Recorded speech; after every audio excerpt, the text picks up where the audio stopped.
पश्चिम बंगाल में विधानसभा चुनाव को लेकर अब सियासी बयानबाजी भी तेज हो गई है। सीएम ममता बनर्जी ने कोलकाता में रेड रोड पर ईद उल फितर की नमाज के बाद फिर बीजेपी पर तीखा हमला किया है। सीएम ममता ने कहा है कि हम मोदी जी को हमारे अधिकार छीनने नहीं देंगे। केंद्र सरकार बंगाल की सरकार को जबरदस्ती कंट्रोल करना चाहती है और राज्य में राष्ट्रपति शासन लगाना चाहती है। उनकी सरकार डरने वाली नहीं है।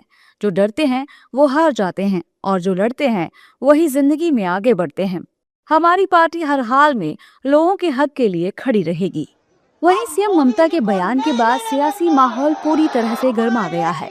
बीजेपी और उसके सहयोगी दलों के नेताओं ने सीएम ममता के बयान पर तीखा पलटवार किया है।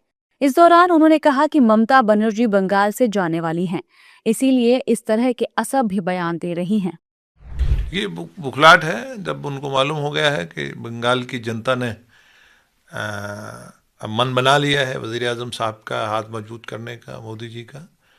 और हर कोई बंगाल हो, आसाम हो, तमिलनाडु हो, जहाँ केरलम हो, जहाँ कश्मीर हो, लोग स्टार्टअप स्टैंड अप के जरिए वज़ीर आज़म साहब का हाथ मजबूत करना चाहते हैं। ममता बनर्जी भाषा की मर्यादा तोड़ रही हैं।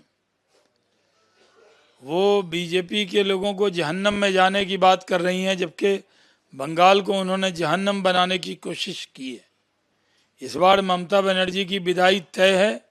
अब विदाई से पहले दीदी रो रही हैं, तो वो रोते रोते विदा हो जाएंगी। बंगाल में आएगी बीजेपी, छाएगी बीजेपी, सरकार बनाएगी बीजेपी। ममता बनर्जी बहुत विलम्ब कर चुकी है।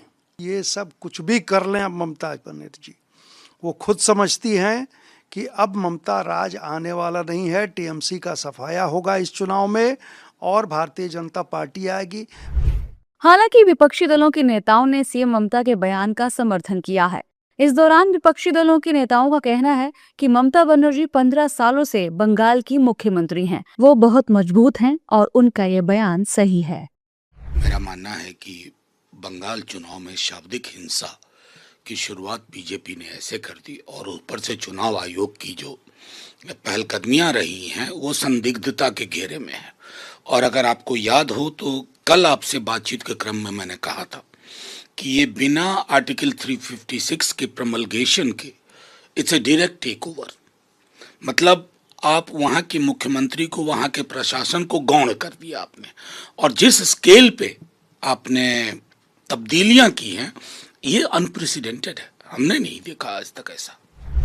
ममता बनर्जी ने अपने बयान में विपक्ष की आवाज को दबाने की कोशिश की बात कही है। साथ ही केंद्र सरकार पर केंद्रीय एजेंसियों का इस्तेमाल राजनीतिक विरोधियों के खिलाफ करने का भी आरोप लगाया है।